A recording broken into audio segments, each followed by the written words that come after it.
तो दोस्तों आप सभी को हमारे YouTube चैनल अभिनव क्लासेस में मोस्ट वेलकम है दोस्तों। तो दोस्तों ये वीडियो है Bihar police constable practice set number आपका ये 8 नंबर का प्रैक्टिस सेट है। तो इससे पहले आप लोगों को 7 प्रैक्टिस सेट इस टॉपिक के ऊपर मिल चुका है। काफ़ी इंपॉर्टेंट वीडियो है ये दोस्तों। तो अगर आप बिहार पुलिस कांस्टेबल की तैयारी कर रहे हैं और एग्ज़ाम देने वाले हैं तो ये आप बहुत सही वीडियो देख रहे हैं। ये देखिए दोस्तों, ये वीडियो जो खास है क्योंकि ये वीडियो है आपका ज्योग्राफी स्पेशल। इसमें 50 इंपॉर्टेंट जो प्रश्न करेंगे दोस्तों, इसमें ज्योग्राफी स्पेशल करेंगे जो कि काफ़ी एग्जाम की दृष्टि से काफ़ी इंपॉर्टेंट है। यहाँ से आपका 2 से 3 क्वेश्चन तो श्योर है आपकी परीक्षा में बन जाएंगे। तो लेट नहीं करेंगे, चलेंगे पहला क्वेश्चन पर। पहला क्वेश्चन यहाँ पे स्क्रीन पे आ चुका है दोस्तों। पूछा गया है इसमें से पृथ्वी की सबसे ऊपरी परत के लिए सर्वप्रथम सियाल शब्द का प्रयोग किया था। ये जो सियाल शब्द का प्रयोग सर्वप्रथम किया था ना, ये किसने किया था और कौन किया था ये? तो ये किया था दोस्तों आपका स्वेस ने सबसे पहले जो है पृथ्वी के ऊपरी परत के लिए सियाल शब्द का इस्तेमाल किया था। तो इस क्वेश्चन का राइट आंसर बी ऑप्शन सही है।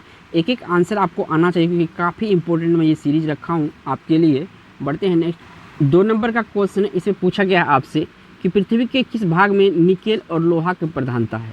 निकेल और लोहा की प्रधानता पृथ्वी के किस भाग में है? तो ये देखिए निफा या निफे कहते हैं इसको। तो इसमें सबसे ज़्यादा क्या होता है? निकेल होता है और उसके बाद क्या होता है? लोहा होता है। तो यहाँ से आपका सी ऑप्शन सही है। देखिए दोस्तों, अभी तक आप चैनल को सब्सक्राइब नहीं किए हैं तो चैनल को सब्सक्राइब कीजिएगा क्योंकि आगे जो वीडियो होगा काफ़ी इंपॉर्टेंट और वीडियो आने वाला है। और बेल आइकॉन भी प्रेस करिए ताकि जो आने वाला वीडियो है उसका नोटिफिकेशन आपको टाइम टू टाइम मिल जाए। अगला क्वेश्चन यहाँ पे 3 नंबर का पूछा गया कि पृथ्वी के केंद्र में पाए जाने वाला चुंबकीय पदार्थ है। जो पृथ्वी का केंद्र होता है ना, केंद्र, यहाँ पे जो चुंबकीय पदार्थ पाया जाता है इसका नाम पूछा जा रहा है। तो इसका दोस्तों निकेल कहा जाता है। इसे क्या जाता है? निकेल। निकेल क्या है? चुंबकीय पदार्थ है। सी ऑप्शन सही है। बढ़ते हैं नेक्स्ट। अगला क्वेश्चन जो यहाँ से पूछा गया दोस्तों 4 नंबर में, महासागरीय सतह का निर्माण किस प्रकार की चट्टानी से प्राप्त हुआ है? जो महासागरीय सतह का निर्माण है किस प्रकार के चट्टान से प्राप्त हुआ है? तो ये आपका बेसाल्ट चट्टान से जो महासागरीय सतह है इसका निर्माण हुआ है बेसाल्ट चट्टान से। काफ़ी इंपॉर्टेंट क्वेश्चन है आपके लिए। आप अगर बिहार दरोगा, बिहार पुलिस कांस्टेबल की तैयारी कर रहे हैं और एग्ज़ाम देने वाले हैं तो ये क्वेश्चन आपके लिए बहुत ही वीवीआई है। वीडियो को ज़रा सा भी स्किप नहीं कीजिए, एक एक आंसर को आपको याद रखना है। बढ़ते हैं आपका 5 नंबर। अगला क्वेश्चन यहाँ से पूछा गया है 5 नंबर में, स्थल मंडल का विस्तार कितने किलोमीटर गहराई तक होता है? जो स्थल मंडल है इसका जो विस्तार होता है कितने मीटर गहराई तक होता है? तो ये टोटल 100 मीटर गहराई तक जो होता है स्थल मंडल कहलाता है। कितना? 100 किलोमीटर। तो इस क्वेश्चन का राइट आंसर यहाँ से बी ऑप्शन सही हो जाएगा। बढ़ते हैं नेक्स्ट क्वेश्चन। अगला क्वेश्चन जो यहाँ पे आया है 6 नंबर का क्वेश्चन है, पृथ्वी के द्रव्यमान का लगभग कितना प्रतिशत मेंटल पाया जाता है? जो मेंटल है ना, ये पृथ्वी का कितना प्रतिशत भाग होता है? तो ये होता है आपका 68% भाग। कितना होता है? 1 मिनट, 68 नहीं होता, 52% होता है। यहाँ पे 52% जो होता है आपका क्या होता है? ये मेंटल होता है पृथ्वी का द्रव्यमान का। तो यहाँ पे 52% क्वेश्चन का राइट आंसर हो जाएगा। बढ़ते हैं नेक्स्ट क्वेश्चन जो इसमें पूछा गया है दोस्तों 7 नंबर में, पृथ्वी के भूपट्टी में कौन सा तत्व प्रचुर मात्रा में पाया जाता है? पृथ्वी के भूपट्टी में कौन सा तत्व प्रचुर मात्रा में पाया जाता है? तो एल्यूमिनियम जो है पृथ्वी के भूपट्टी में प्रचुर मात्रा में पाया जाता है। तो इस क्वेश्चन का यहाँ से बी ऑप्शन करेक्ट हो जाएगा। बढ़ते हैं आपका नेक्स्ट क्वेश्चन पर। ये रहा नेक्स्ट क्वेश्चन। नेक्स्ट क्वेश्चन में दोस्तों पूछा गया है आपसे 8 नंबर में, वलय क्रिया किसका परिणाम है? जो वलय क्रिया है ये किसका परिणाम है? तो ये परिणाम है पर्वत निर्माणकारी बल। क्या है ये? पर्वत निर्माणकारी बल जो होता है वलय क्रिया का परिणाम होता है ये पर्वत निर्माणकारी बल। तो इस क्वेश्चन का राइट आंसर सी ऑप्शन सही होगा। बढ़ते हैं आपका नेक्स्ट क्वेश्चन पर। ये रहा नेक्स्ट क्वेश्चन 9 नंबर का। इसमें आपसे पूछा गया है कि भूमध्य रेखा के उत्तर या दक्षिण किसी दिए गए स्थान का कोणीय दूरी क्या कहलाती है? भूमध्य रेखा के उत्तर या दक्षिण किसी दिए गए स्थान का कोणीय दूरी क्या कहलाती है? आपको बताना है। तो ये कहलाती है अक्षांश। क्या कहलाती है? अक्षांश कहलाती है। तो इस क्वेश्चन का राइट आंसर यहाँ से सी ऑप्शन सही है, अक्षांश। बढ़ते हैं आपका नेक्स्ट क्वेश्चन पर। नेक्स्ट क्वेश्चन ये रहा 10 नंबर का। इसमें आपसे पूछा गया है कि महाद्वीप और महासागर किस श्रेणी के उच्चावाच है? ये जो उच्चावाच है ना, किस श्रेणी के उच्चावाच है? ये चारों ऑप्शन में आपको आंसर देना है। तो ये महाद्वीप और महासागर प्रथम श्रेणी के उच्चावाच है। कौन सा श्रेणी के?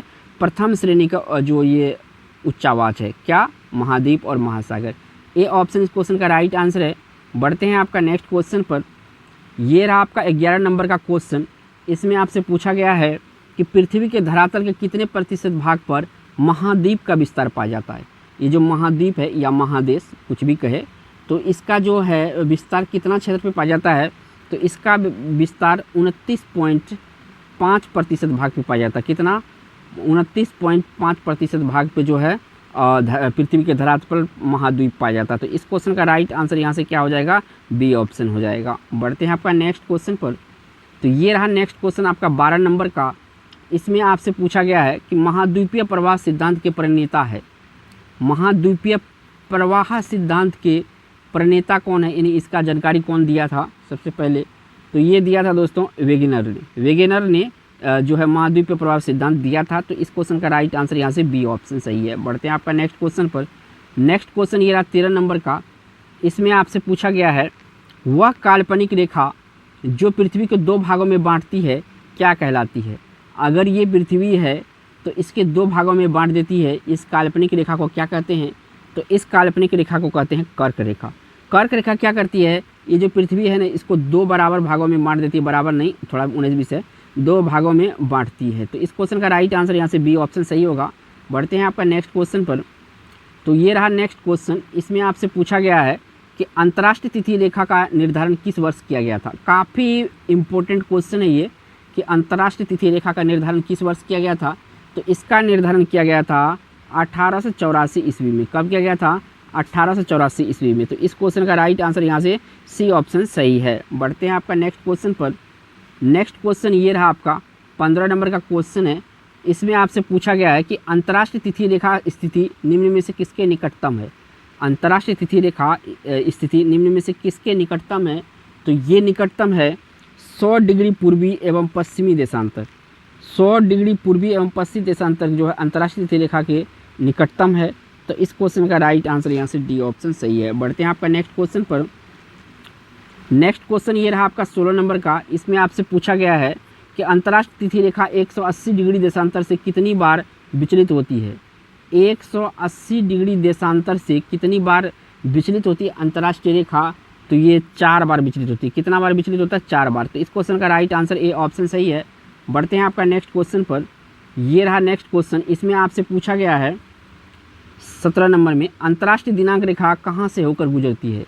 जो अंतर्राष्ट्रीय दिनांक रेखा है ये कहाँ से होकर गुजरती है? तो ये आपका 180 डिग्री से होकर गुजरती है। कितना से गुजरती है? 180 डिग्री से होकर गुजरती है अंतर्राष्ट्रीय तिथि रेखा। बढ़ते हैं आपका नेक्स्ट क्वेश्चन पर। ये रहा आपका नेक्स्ट क्वेश्चन। इसमें आपसे पूछा गया है कि यदि 2 स्थानों के बीच समय में अंतराल 2 घंटे 20 मिनट होता है तो देश में अंतर होगा। यानी यदि 2 स्थानों के बीच समय में अंतराल कितना है? 2 घंटा 20 मिनट है। तो दोनों देश के बीच ही जो है देशांतर कितना अंतर होगा? तो ये देशांतर अंतर होगा 35 डिग्री का। कितना होगा? 35 डिग्री का अंतर होगा। तो इस क्वेश्चन का राइट आंसर यहाँ से डी ऑप्शन सही है। बढ़ते हैं नेक्स्ट क्वेश्चन पर। ये रहा नेक्स्ट क्वेश्चन आपका 19 नंबर में। इसमें आपसे पूछा गया है एक देशांतर को पार करने में 2 स्थानों के स्थानीय समय के बीच क्या अंतर होता है? एक देशांतर को पार करने में 2 स्थानों के स्थानीय समय के बीच क्या अंतर होती है? तो इसका अंतर है 4 मिनट। कितना का अंतर होता है? 4 मिनट का अंतर होता है। तो बी ऑप्शन यहाँ से सही है।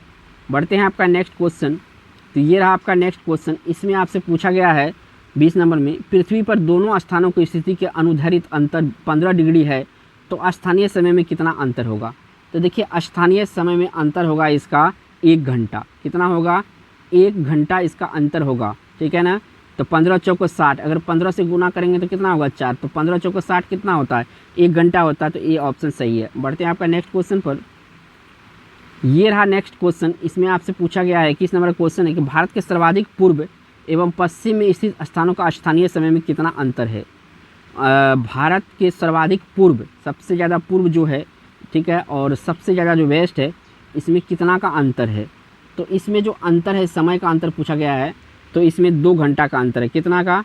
2 घंटा का अंतर है इसमें। ठीक है, ईस्ट से वेस्ट में। तो सी ऑप्शन यहाँ से सही है। बढ़ते हैं आपका नेक्स्ट अगला क्वेश्चन जो यहाँ से पूछा गया है दोस्तों 22 नंबर में कि निम्नलिखित में से किस स्थान का प्रमाणिक समय एवं स्थानीय समय लगभग एक समान है? तो प्रमाणिक समय एवं स्थानीय समय लगभग एक समान है। तो ये नैनी का समय जो है लगभग में एक समान है, स्थानीय और प्रमाणिक। तो इस क्वेश्चन का राइट आंसर बी ऑप्शन सही है। बढ़ते हैं आपका नेक्स्ट क्वेश्चन पर। ये रहा नेक्स्ट क्वेश्चन यहाँ पर, और इसमें आपसे पूछा गया है 23 नंबर में, ग्रीनविच के मध्य समय GMT तथा भारतीय प्रमाण समय के बीच समय अंतराल कितना है। तो आपने ज़रूर ध्यान दिया होगा +5 घंटा जो 30 मिनट होता है ये लिखा होता है। तो यहाँ पर देखिए किस तरह से ऑप्शन दिया हुआ है, 5 घंटा 30 मिनट। तो ऑप्शन यहाँ से बी सही होगा। ऑप्शन में यहाँ जो मैं लिखा हूँ ये भी दिया जा सकता है, तो आंसर यही होगा। बढ़ते हैं आपका नेक्स्ट क्वेश्चन पर। नेक्स्ट क्वेश्चन ये रहा 24 नंबर का। इसमें आपसे पूछा गया है कि पृथ्वी को कितनी समय कटिबंधों में बांटा जा सकता है। पृथ्वी को कितने समय कटिबंधों में बांटा जा सकता है। तो टोटल जो कटिबंधों में बांटा सकता है दोस्तों, ये 24 कटिबंधों में पृथ्वी को बांटा जा सकता है। तो इस क्वेश्चन का राइट आंसर यहाँ से सी ऑप्शन सही है। दोस्तों काफ़ी इंपॉर्टेंट वीडियो है, वीडियो को ज़रा से भी स्किप नहीं कीजिएगा, यही एग्जाम में आपका इसी से क्वेश्चन आएगा, तो ध्यान रखिएगा। बढ़ते हैं आपका नेक्स्ट क्वेश्चन। नेक्स्ट यहाँ से जो क्वेश्चन पूछा गया 25 नंबर में, यदि किसी स्थानीय मानक समय ग्रीनविच समय से 12 घंटा आगे है तो वह स्थान कहाँ स्थित होगा। ग्रीनविच जो है इंग्लैंड में है, ग्रीनविच से कितना बीच समय से 12 घंटा आगे है, कितना घंटा आगे है, 12 आवर आगे है। तो वह स्थान कहाँ स्थित होगा, वह स्थान कहाँ स्थित होगा ये पूछा गया है। तो वह स्थान आपका 80 डिग्री ईस्ट में होगा। कहाँ पे होगा, 80 डिग्री ईस्ट में होगा। तो इस क्वेश्चन का राइट आंसर यहाँ से सी ऑप्शन सही है। बढ़ते हैं आपका अगला जो यहाँ से क्वेश्चन पूछा गया है 26 नंबर में, कि निम्नलिखित नगरों में से कौन सा एक भूमध्य रेखा के सर्वाधिक निकट है। भूमध्य रेखा के सर्वाधिक निकट है इनमें से आपका सिंगापुर। सिंगापुर जो है काफ़ी भूमध्य, जो आपका भूमध्य रेखा है इसके काफ़ी निकट है सिंगापुर। डी ऑप्शन सही है। बढ़ते हैं आपका नेक्स्ट क्वेश्चन पर। ये रहा नेक्स्ट क्वेश्चन। इसमें देखिए क्वेश्चन ये बहुत बार पूछा है, बहुत इजी भी है, बहुतों एग्जाम में पूछा है। तो मुझे जहाँ तक पता है लगभग 2500 एग्जाम में लगातार ये पूछा जा रहा है कि सुनामी किस भाषा का शब्द है। काफ़ी इजी क्वेश्चन है आप सभी के लिए। इसका आंसर तो आप सभी, आई होप कि आप इनमें से कोई होंगे जो नहीं जानते होंगे, सभी जानते होंगे, ठीक है। सुनामी किस भाषा का शब्द है, तो जापानी भाषा का शब्द है। किस भाषा का, जापानी भाषा का शब्द है। बढ़ते हैं आपका नेक्स्ट क्वेश्चन पर। नेक्स्ट क्वेश्चन ये रहा आपका 28 नंबर का। इसमें आपसे पूछा गया है कि अंतःसागरीय भूकंप द्वारा उत्पन्न समुद्री लहरों को क्या कहा जाता है। अंतःसागरीय भूकंप द्वारा उत्पन्न समुद्री लहर को क्या कहा जाता है। तो इसको कहा जाता है सुनामी। क्या कहा जाता है, सुनामी कहा जाता है। तो बी ऑप्शन सही है। बढ़ते हैं नेक्स्ट क्वेश्चन पर। नेक्स्ट क्वेश्चन ये रहा आपका। इसमें पूछा गया है कि जो आपका भूकंप में धरातल तरंगे होती है, जो भूकंप में धरातलीय तरंगे होती है, किस प्रकार का तरंगे होती है। तो ये आपका एल तरंगे होती है। क्या होती है, एल तरंगे होती है। तो ऑप्शन यहाँ पे बी सही है। बढ़ते हैं नेक्स्ट क्वेश्चन पर। ये रहा आपका नेक्स्ट क्वेश्चन। इसमें देखिए पूछा क्या गया है कि 30 नंबर में, निम्नलिखित में से कौन सी भूकंपीय तरंगे क्षति पहुँचाती है। तो क्षति जो पहुँचाती है वो तरंग बताना है। तो दीर्घ पृष्ठीय जो किरण है, तरंगे हैं, ये काफ़ी क्षति पहुँचाती है पृथ्वी को।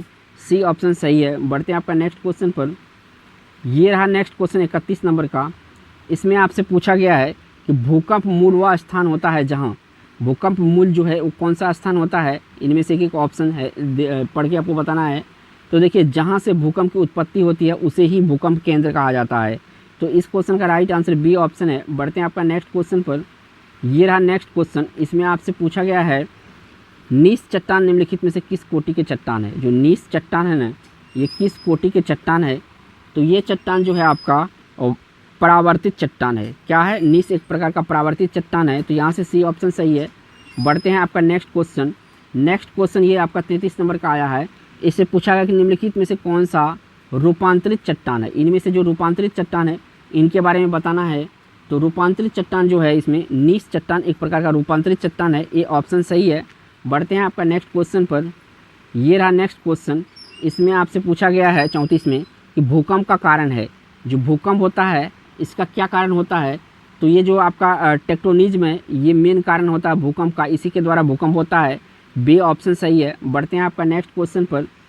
ये रहा नेक्स्ट क्वेश्चन आपका 35 नंबर का। इसमें पूछा गया है कि निम्नलिखित में से किस प्राकृतिक का सुरक्षा भाल्व कहा जाता है। प्राकृतिक का सुरक्षा भाल्व किसे कहा जाता है। तो ये कहा जाता है दोस्तों ज्वालामुखी को। ज्वालामुखी को जो है प्रकृति का सुरक्षा भाल्व कहा जाता है। सी ऑप्शन सही है। बढ़ते आपका नेक्स्ट क्वेश्चन पर। नेक्स्ट क्वेश्चन ये रहा आपका 36 नंबर का। इसमें आपसे पूछा गया है स्थल मंडल के कुल क्षेत्रफल के कितने प्रतिशत भाग पर पठार का विस्तार है। यहाँ पे स्थल मंडल का कुल भाग पूछा गया है। तो स्थल मंडल का कुल भाग का जो आपका क्षेत्रफल कितने प्रतिशत भूमंडल का विस्तार है। तो यहाँ पे भूमंडल विस्तार है दोस्तों आपका 33%। कितना है? 33% जो है विस्तार है, यानी डी ऑप्शन सही, सॉरी सी ऑप्शन सही है। बढ़ते हैं आपका नेक्स्ट क्वेश्चन पर। नेक्स्ट क्वेश्चन ये रहा आपका, इसमें जो पूछा गया है आपसे 37 नंबर में, पर्वत की गणना किस श्रेणी के स्थलों के रूप में की जाती है? जो पर्वत होता है ना, जैसे हिमालय है, अरावली है, ये सब है, तो किस श्रेणी के स्थल के रूप में इसको की जाती है? तो इसका जो स्थल के रूप में जो की जाती है, ये किया जाता है दोस्तों आपका द्वितीय श्रेणी में। किस में किया जाता है? द्वितीय श्रेणी में काउंट किया जाता है पर्वत। बढ़ते हैं आपका नेक्स्ट क्वेश्चन पर। ये रहा आपका नेक्स्ट क्वेश्चन, इसमें 8 नंबर का। इसमें आपसे पूछा गया है विश्व में सबसे लंबी पर्वत श्रेणी कौन सा है?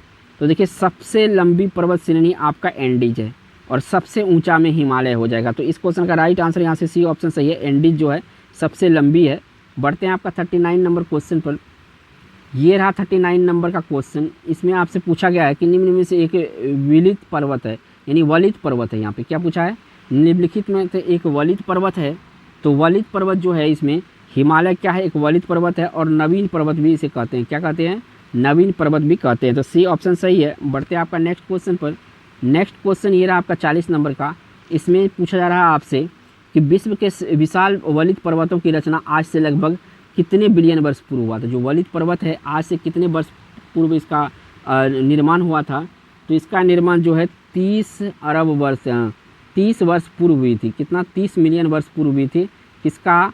तो वलित पर्वत का। तो इस क्वेश्चन का जो राइट आंसर है इस क्वेश्चन का, यहाँ पे आपका डी ऑप्शन सही है इस क्वेश्चन का। बढ़ते हैं आपका नेक्स्ट क्वेश्चन पर। ये रहा नेक्स्ट क्वेश्चन, 41 नंबर का है। इससे पूछा गया निम्न में से कौन सी पर्वत श्रेणी विश्व में सबसे बड़ी है? तो सबसे बड़ी पर्वत श्रेणी है, इसमें पूछा गया है।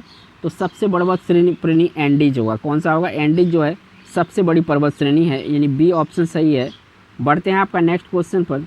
ये रहा नेक्स्ट क्वेश्चन आपका 42 नंबर का। माउंट एवरेस्ट, यहाँ पे मैं मार्कर ले लेता हूँ। माउंट एवरेस्ट किस देश में स्थित है? तो माउंट एवरेस्ट आपका नेपाल में स्थित है। कहाँ पे? नेपाल में। और ये दुनिया का सबसे ऊंचा जो है क्या है? तो पर्वत है, यानी ये यहाँ से बी ऑप्शन सही होगा, नेपाल। बढ़ते हैं आपका नेक्स्ट क्वेश्चन पर। ये रहा नेक्स्ट क्वेश्चन। इसमें आपसे पूछा गया है कि फ्रांस तथा स्पेन के बीच सीमा बनाने वाली पर्वत है। फ्रांस तथा स्पेन के बीच सीमा बनाने वाली पर्वत कौन सा है? तो इन दोनों के बीच जो सीमा बनाती है, ये बनाती है दोस्तों पेरिनीज। पेरिनीज जो पर्वत है, ये फ्रांस और स्पेन के बीच बॉर्डर बनाती है। तो डी ऑप्शन सही है। बढ़ते हैं आपका नेक्स्ट क्वेश्चन पर। नेक्स्ट क्वेश्चन ये रहा आपका 44 नंबर का। इसमें जो पूछा गया है कि स्थल मंडल के कुल क्षेत्रफल कितना प्रतिशत भूभाग पर मैदान का विस्तार पाया जाता है? तो मैदान का विस्तार कितने भूभाग पर पाया जाता है? तो ये जो है 41% पर पाया जाता है। कितना? 41% पर। एक क्वेश्चन का राइट आंसर यहाँ पे सी ऑप्शन सही है। बढ़ते हैं आपका नेक्स्ट क्वेश्चन पर। ये रहा 45 नंबर का क्वेश्चन। इसमें आपसे पूछा गया मैदान की गणना किस श्रेणी के स्थल के रूप में की जाती है? जो मैदान है ना, इसका गणना किस श्रेणी के अंतर्गत की जाती है? तो ये अंतर्गत जो है की जाती है किसके अंतर्गत? तो ये आपका द्वितीय श्रेणी के अंतर्गत। महासागर को फर्स्ट श्रेणी और सेकेंड श्रेणी जो है मैदान के दिया जाता है। बढ़ते हैं आपका नेक्स्ट क्वेश्चन पर। ये रहा आपका 46 नंबर का क्वेश्चन। इसमें जो पूछा गया है आपसे कि देश में उत्पन्न होने वाली फसलें तथा खाद्य वस्तु लगभग कितना प्रतिशत भाग मैदान में उपजाया जाता है? तो कितना प्रतिशत भाग मैदान में उपजाया जाता है? तो 85% भाग जो है इसका मैदान में उपज होता है। ठीक है। बढ़ते हैं आपका नेक्स्ट क्वेश्चन पर। ये रहा नेक्स्ट क्वेश्चन। इसमें आपसे पूछा गया है कि निम्नलिखित में से किस स्थल रूप को सभ्यता का पालना कहा जाता है? किस स्थल रूप को सभ्यता का पालना कहा जाता है? तो ये जो आपका पालना है ये कहलाता है मैदान। मैदान क्या कहलाता है? किसी स्थल रूप के रूप में सभ्यता का पालना कहा जाता है। डी ऑप्शन सही है। बढ़ते हैं आपका नेक्स्ट क्वेश्चन पर। ये रहा नेक्स्ट क्वेश्चन। इसमें आपसे पूछा गया है 48 में कि निम्नलिखित में से किसे विश्व की सबसे ऊंची छत, यहाँ पे छत किस कहा जाता है? किसे कहा जाता है? तो ये कहा जाता है दोस्तों पामीर पठार को। यहाँ पे पठार होना चाहिए, विश्व की सबसे ऊंची पठार। तो यहाँ पे पामीर का पठार होना इस क्वेश्चन का राइट आंसर डी ऑप्शन है। बढ़ते हैं आपका नेक्स्ट क्वेश्चन पर। नेक्स्ट यहाँ से क्वेश्चन 49 नंबर का है। पोटवार पठार निम्न में से किस देश में स्थित है? ये जो पोटवार पठार है ना, ये किस देश में स्थित है ये आपसे पूछा गया है। तो पोटवार जो है आपका ये दोस्तों पाकिस्तान में स्थित है। कहाँ पे? पाकिस्तान में स्थित है। बढ़ते हैं, इस वीडियो का 50 नंबर का क्वेश्चन होगा। ये रहा 50 नंबर का क्वेश्चन। इसमें आपसे पूछा गया है कि लोयस पठार स्थित है। जो लोयस पठार है ये कहाँ स्थित है? तो लोयस पठार जो है आपका चीन में स्थित है। कहाँ पे? चीन में स्थित है। अगर दोस्तों वीडियो अच्छा लगा तो वीडियो को एक लाइक तो ज़रूर कीजिएगा दोस्तों। काफ़ी मेहनत लगता है वीडियो बनाने में, आप लोग लाइक और सब्सक्राइब जरूर कीजिए ताकि उनको मोटिवेशन मिले दोस्तों। और दोस्तों अगर चैनल पे नए हैं तो चैनल को सब्सक्राइब करके बेल आइकन प्रेस कर ले ताकि जो आने वाला वीडियो है इसका नोटिफिकेशन आपको मिले। थैंक्स फॉर वॉचिंग दोस्तों।